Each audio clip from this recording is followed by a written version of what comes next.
Olá, muito boa noite para vocês que estão aqui reunidos com a gente nesse nosso encontro da família, ok? Esse encontro que a gente está tendo hoje aqui, ele foi programado com uma certa antecedência, porque não estou ao vivo agora. Agora à noite eu estou com a minha esposa, minha família, num encontro de família, então eu gravei antecipadamente, e para a gente não perder a terça-feira à noite, que é o nosso encontro às 20 horas, então eu gravei, eu produzi, fiz com todo carinho, tá? O estudo perfeito, você vai poder acompanhar agora, tá bom? Normalmente como se estivesse ao vivo, tá joia? Sem problema nenhum. E a gente está estudando esse livro aqui, o Revisão de Vida. Esse livro aqui, ele tá aqui ele fica, como ele é verde, eu tenho uma tela verde atrás de mim, então ele fica meio esquisito assim, sabe? Às vezes até meio transparente, mas só que essa capa aqui não é a capa atual dele, é essa aqui, ó. Essa que é a capa atual dele, tá vendo? Você pode ver aí.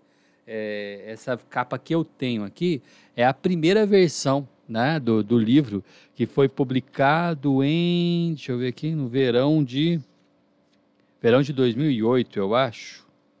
Tá vendo no prefácio que ele comenta, isso, verão de 2008, que foi produzido aqui esse livro. Então, era a primeira capa, era essa aqui, o meu é antigo pra caramba, é bem velho, e agora você pode adquirir esse aqui que está aparecendo aqui na tela, tá bom? Tem lá na Z3, ele é publicado pela Z3, o livro é do Ricardo Agreste, deixa eu mostrar aqui, o Ricardo Agreste, eu já falei algumas vezes, né, aliás, várias vezes, né, sobre ele, porque ele foi um dos pastores que muito influenciaram a minha vida.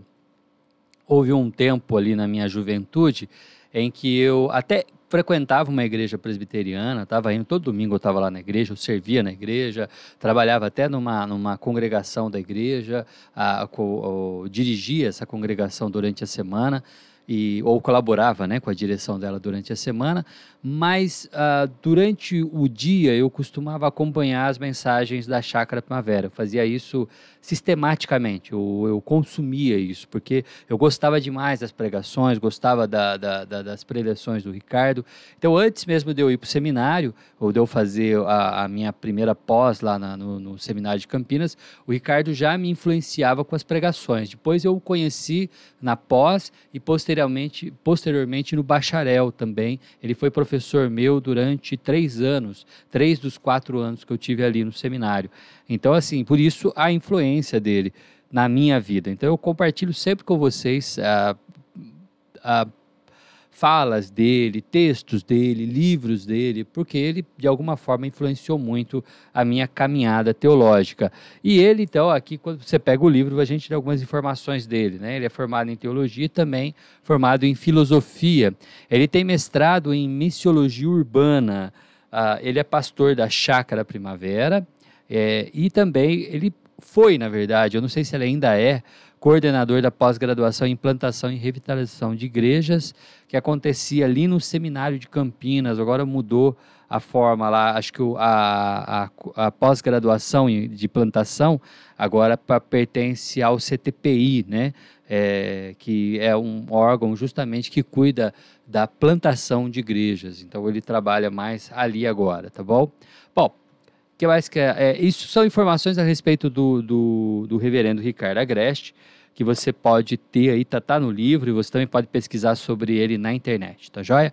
Mas quero começar com você, então, lendo um texto bíblico do apóstolo Paulo a Timóteo, que é esse aqui, ó. 2 Timóteo 4, de 6 a 7, quero convidar você a ler comigo esse texto. Eu já estou sendo derramado como uma oferta de bebida e está próximo o tempo da minha partida. Combati o bom combate, terminei a corrida e guardei a fé. Feche seus olhos, vamos fazer uma oração agora. Pai bendito, Pai eterno, muito obrigado, Santo Deus. Muito obrigado pela tua ação, pelo teu cuidado. Muito obrigado, Pai, pela tua presença em nossas vidas e pela sua direção. Peço que o Senhor nos oriente agora nesse estudo que teremos, Pai. Nos ajude, Santo Deus. Em nome de Cristo Jesus. Amém. Amém. Ok, vamos lá então. Primeiramente, vamos falar Nós vamos hoje fazer a introdução do livro. Na verdade, eu vou pegar aqui um pouquinho da apresentação do livro, feito pelo Paulo Solonca, do prefácio do livro, feito pelo próprio Ricardo, e a introdução do livro, tá bom? Hoje eu vou fazer um apanhado dessas 3 observações aí para a gente introduzir o tema do livro, a gente primeiro ver a importância dele, a gente ouvir um pouco sobre o que inspirou o Ricardo a escrever esse livro e como esse livro pode trazer algumas respostas para a gente, para perguntas que ele vai nos apresentar, e essas perguntas que ele nos apresenta, o que de alguma forma também pode ser a minha e a sua pergunta, pelo menos eu espero que seja em algum momento, tá bom? Vamos ver primeiro o que nos fala o Paulo Solonca sobre este livro. O pastor Paulo Solonca, ele é pastor da Primeira Igreja Batista de Florianópolis, e quando ele faz a apresentação desse livro, o momento que ele faz a apresentação desse livro, é o momento em que ele está pedindo à igreja dele um afastamento para um período sabático, um período de reflexão, um período para ele avaliar a sua própria caminhada como pastor da igreja. Ele já estava há 20 anos ali pastoreando a igreja, e ele queria ter um tempo para ele fazer uma revisão, né? Uma revisão do seu ministério.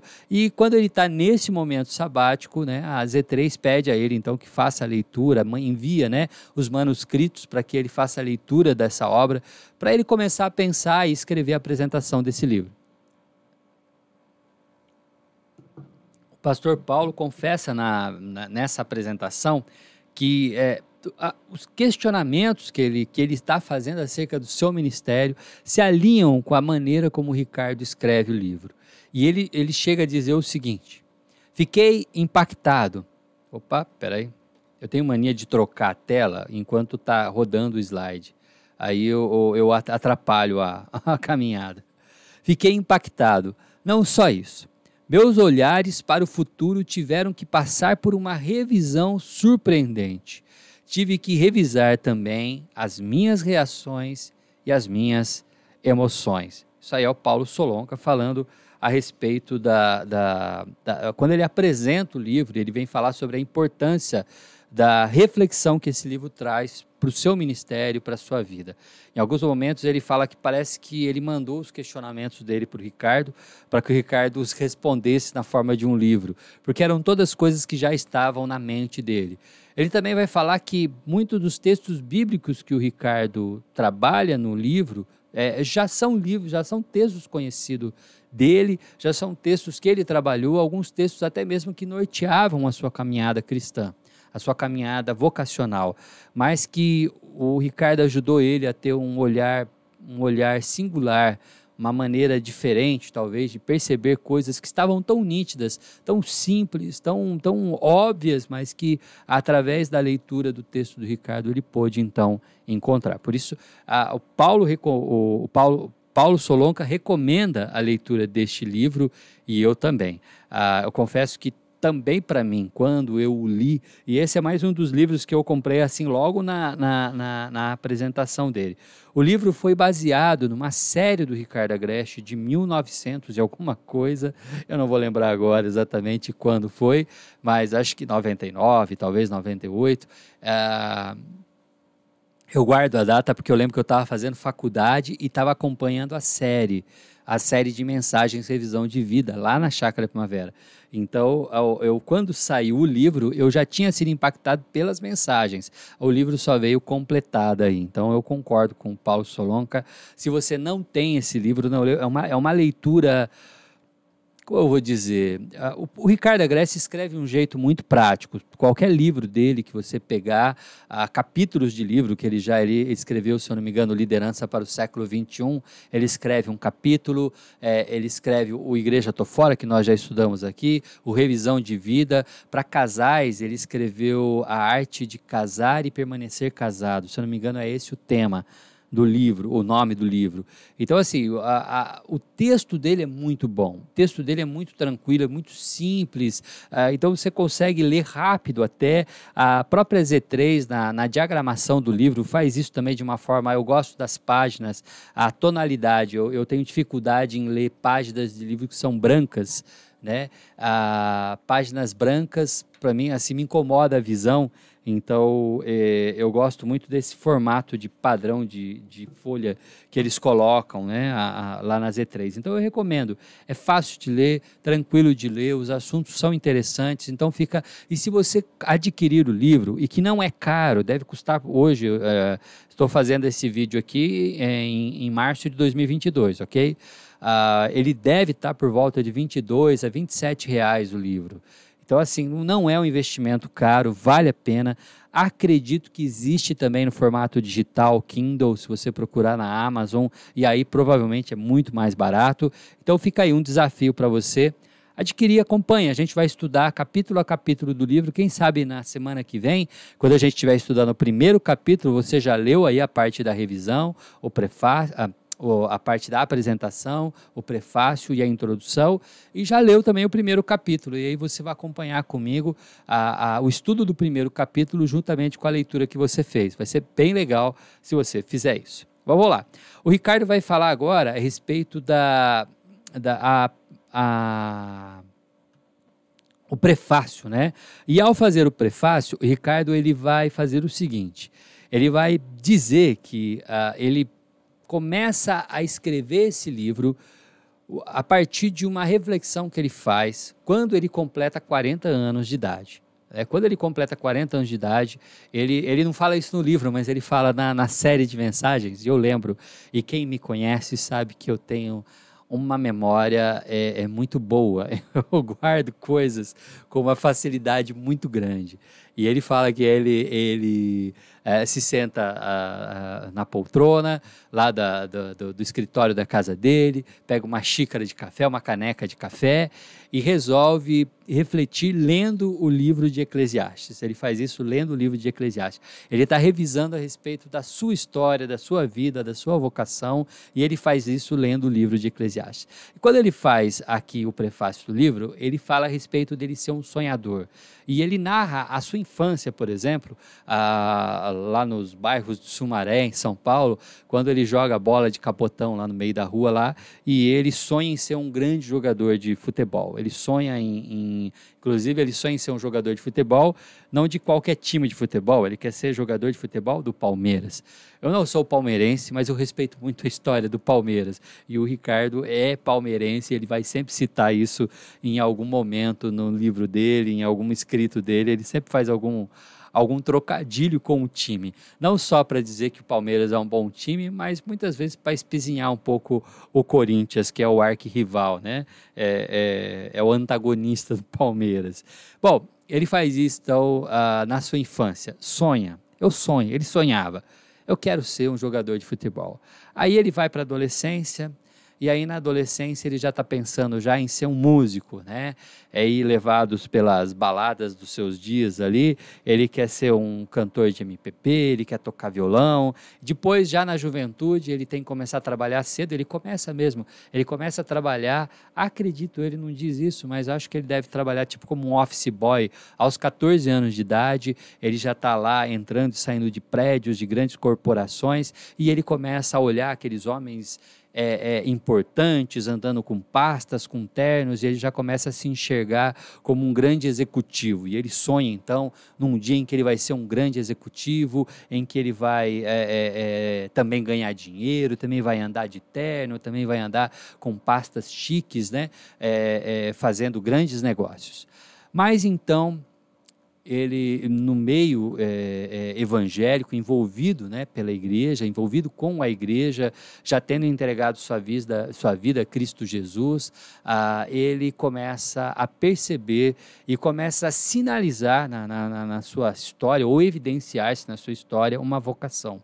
E essa é a vocação dele, então, como pastor, o chamado para ser pastor. E mesmo diante de algumas resistências, eu sei, porque em outros momentos ele confessa, acho que, se eu não me engano, ele tinha planos de fazer engenharia química, se eu não me engano, e ele aborta o plano, desiste de tudo isso e resolve ir para o seminário para ser pastor de uma igreja, né? Então, assim, ele que tinha o sonho aí de uma carreira brilhante, não que ser pastor não seja uma carreira brilhante, mas há uma distância muito grande, né, de paradigmas, vamos dizer assim, que diferencia uma carreira de um engenheiro para um pastor. Há diferenças, há distâncias,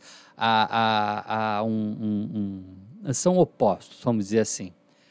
Tanto na prática quanto até mesmo nos interesses, né, de uma profissão. Ser pastor é uma vocação, não é uma profissão, essa que é a verdade. Bom, ele vai dizer então que apesar dele ter amadurecido, apesar dele ter crescido, ter se desenvolvido, enquanto pessoa, ele não deixou de sonhar. E é isso que ele vai dizer no seu prefácio.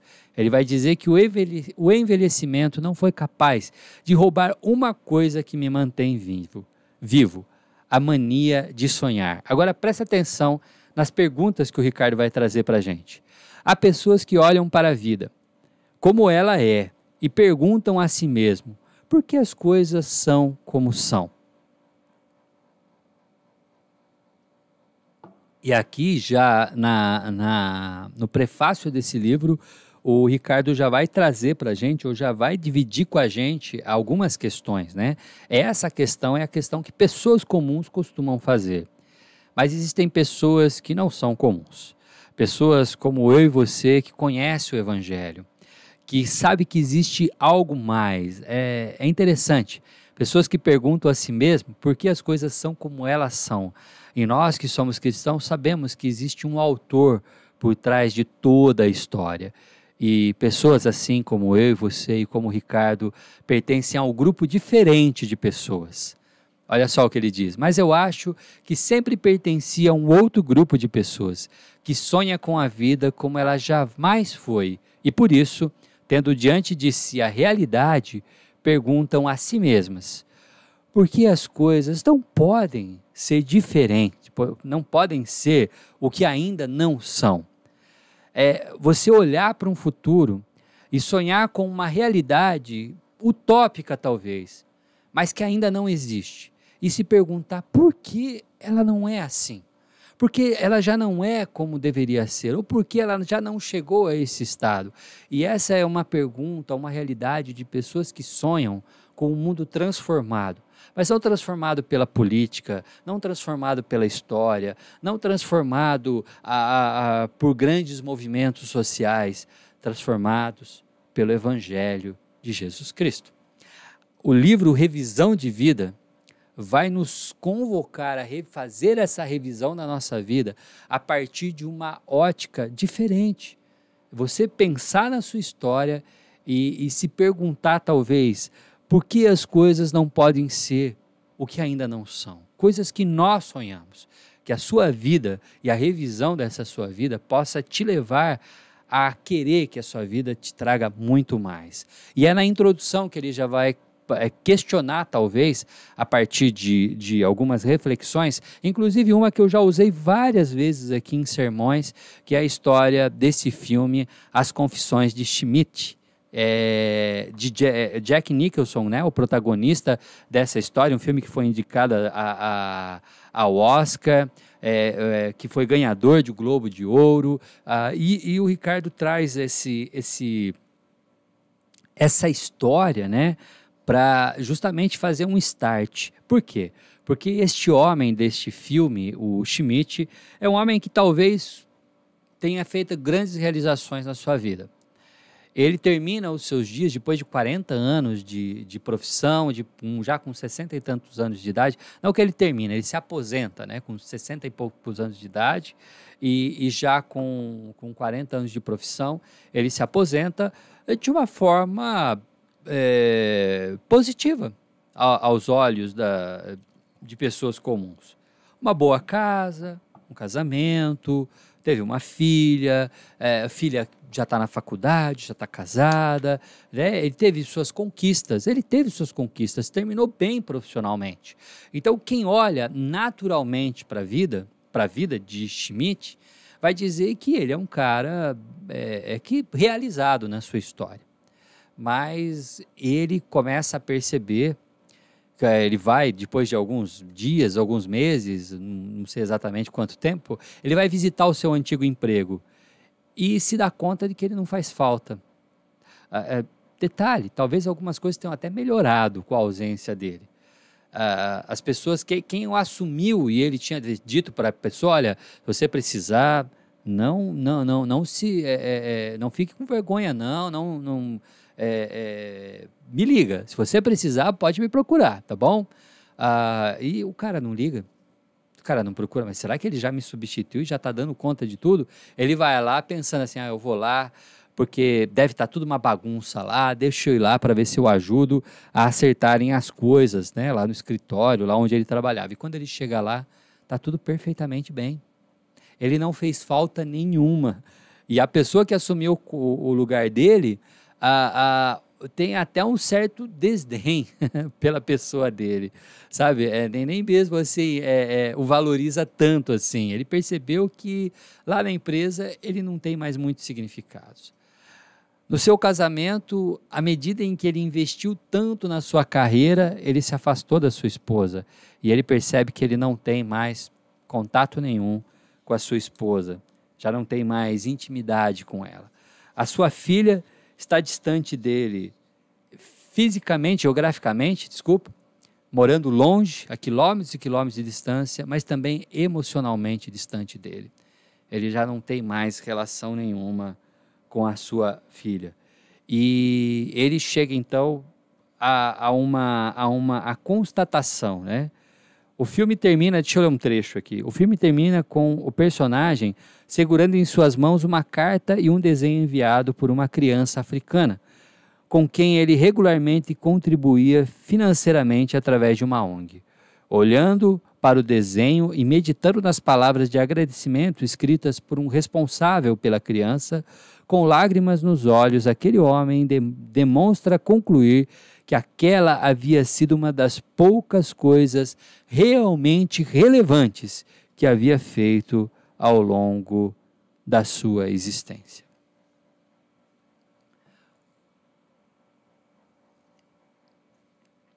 O Ricardo vai dizer, trágico chegar a uma conclusão que algumas pessoas chegam, na verdade. A vida constitui de pelo menos 3 fases: nascer, viver e morrer. E o homem não se sente nascer, ele não tem essa percepção. Ele esquece de viver, porque passa a vida correndo atrás de coisa que não tem sentido algum. Ou de coisas que Jesus Cristo vai dizer que a traça e a ferrugem corroem. E gastam e investem toda a sua vida nisso. E esquecem de viver, porque essas coisas se vão. E por fim, sofre para morrer. Sofre para morrer porque não viveu. Sofre para morrer porque passou a vida tão rapidamente que simplesmente não viu ela passar e agora agoniza no momento de se despedir dessa história. E quando a gente fala assim, não estou falando daquele cenário trágico dos últimos momentos em que a pessoa está acamada às vezes e morre de uma forma trágica, assim, sabe? Devagar às vezes, né? Pedindo para... Não estou dizendo disso. Essa reflexão um pouco mais profunda. É quando a pessoa já não produz mais na sua vida e então ela passa por muitos anos até encontrar a morte, sofrendo, porque ela vai olhando para a vida e se arrependendo daquilo que viveu. Este é um sofrimento. Essa é uma morte sofrida, porque nós estamos morrendo dia a dia. Não sei se você sabe disso, mas desde que você nasceu, você está morrendo dia a dia. Cada dia que passa, nos aproximamos do momento em que fecharemos os olhos para essa realidade e abriremos os olhos para uma nova realidade, uma realidade eterna. E ele cita cadê aqui o nome do... Ele cita o Ricardo Gondim, né? Que ele faz uma reflexão sobre isso, né?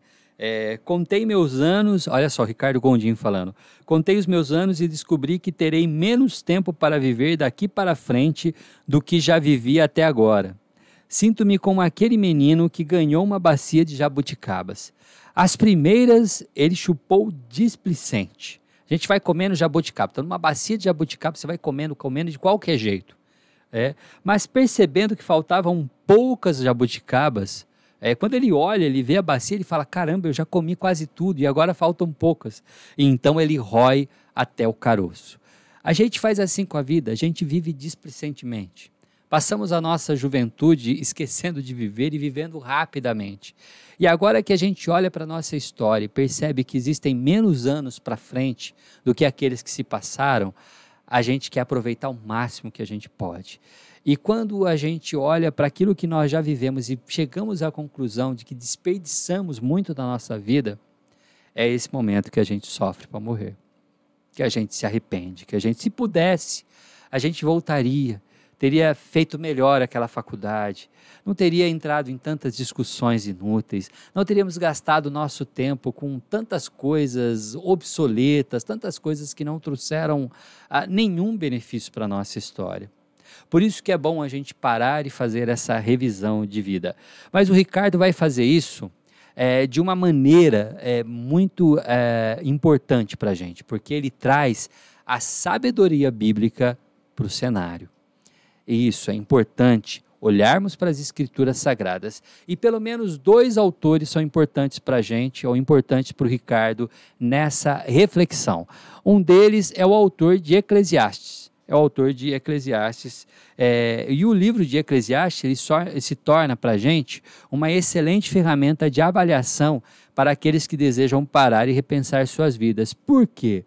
Porque o autor de Eclesiastes é uma pessoa frustrada com a vida. Ele faz a revisão da vida dele, ele faz essa revisão, ele olha para tudo que ele fez na sua vida, ele contabiliza toda a sua vida e termina o seu livro de uma forma frustrada, dizendo que é tudo vaidade, é tudo correr atrás do vento. Então essa reflexão de uma pessoa de meia-idade, na crise da meia-idade provavelmente, que olha para a sua história e questiona, caramba, o que eu fiz da minha vida? Então a gente vai olhar um pouquinho para Eclesiastes e fazer essa reflexão junto com o autor. E outro autor também que o Ricardo vai trazer para a gente é o apóstolo Paulo. O apóstolo Paulo, que nas suas cartas, principalmente na carta a Timóteo, é alguém que, igualmente ao autor de Eclesiastes e igualmente ao Schmidt, do filme Confissões de Schmidt, faz também uma revisão da sua vida.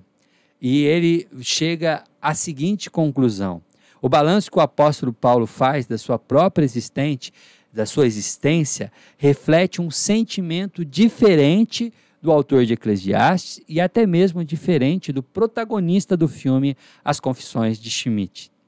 Ele diz o seguinte: eu combati o bom combate, eu completei a corrida e eu guardei a fé. Já na introdução do livro, Ricardo Agreste, ele pega essas figuras que o apóstolo Paulo traz para a gente aqui e já mostra para a gente aqui algumas reflexões acerca dessas figuras. A primeira delas é o soldado. Um soldado avaliando os combates estratégicos de uma guerra, que escolhe combates, que combate bons combates. Ele vai aprofundar isso já no primeiro capítulo. E também a segunda figura que ele traz é a figura do atleta. Um atleta fazendo avaliação do seu desempenho numa maratona. E o Ricardo ele vai trazer essa mesma reflexão, e ele chega a comentar isso também na introdução. Ele percebe que esse atleta é um atleta que não é um velocista. Ele não é um velocista que precisa chegar no primeiro lugar. Assim como o soldado não precisou combater todos os combates, esse atleta não é uma pessoa que corre desesperadamente querendo chegar no pódio em primeiro lugar, mas ele é um maratonista, ele é um atleta para longas distâncias, um atleta para longas corridas de resistência. E eu, quando fui maratonista no Exército, a gente tinha um ditado: passado, que se você perguntasse para a gente qual é a principal coisa quando você está correndo uma maratona, é o próximo passo. Sempre. A qualquer momento da maratona, a coisa mais importante que a gente tem é o próximo passo. Próximo passo.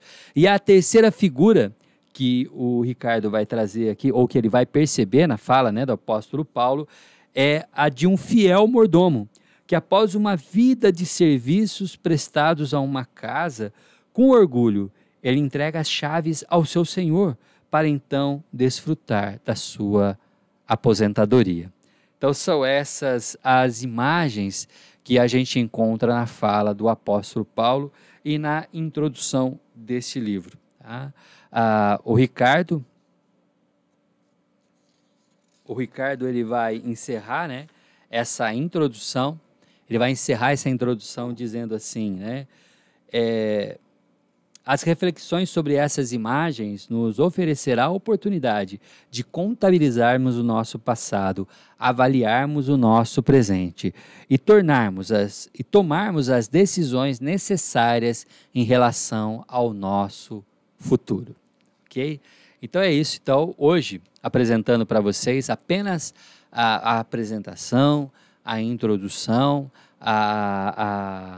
o prefácio do livro, né, que o Ricardo traz para a gente, para a semana que vem a gente trabalhar então o primeiro capítulo do livro aqui. Deixa eu até já adiantar para você, da vaidade à eternidade. Esse é o primeiro capítulo do livro Revisão de Vida com Ricardo Agreste, ok? E você é meu convidado para estar aqui. Mas vamos fazer agora uma oração agradecendo a Deus por esse tempo que estivemos juntos aqui. Feche os seus olhos. Pai amado, Deus bendito, muito obrigado, Pai. Muito obrigado por tudo que o Senhor nos deu. Muito obrigado por este tempo de reflexão. Muito obrigado por estes recursos que o Senhor nos deu para podermos fazer este momento aqui, Pai, juntos, como igreja, Pai, analisando, estudando este livro do Ricardo Agreste, que nos abençoa com suas reflexões, Pai. Em nome de Cristo Jesus, que eu oro, que eu agradeço. Amém. E que o Senhor Deus te abençoe e te guarde, faça resplandecer sobre ti o teu rosto e te dê a paz. Até o nosso próximo encontro. Tchau.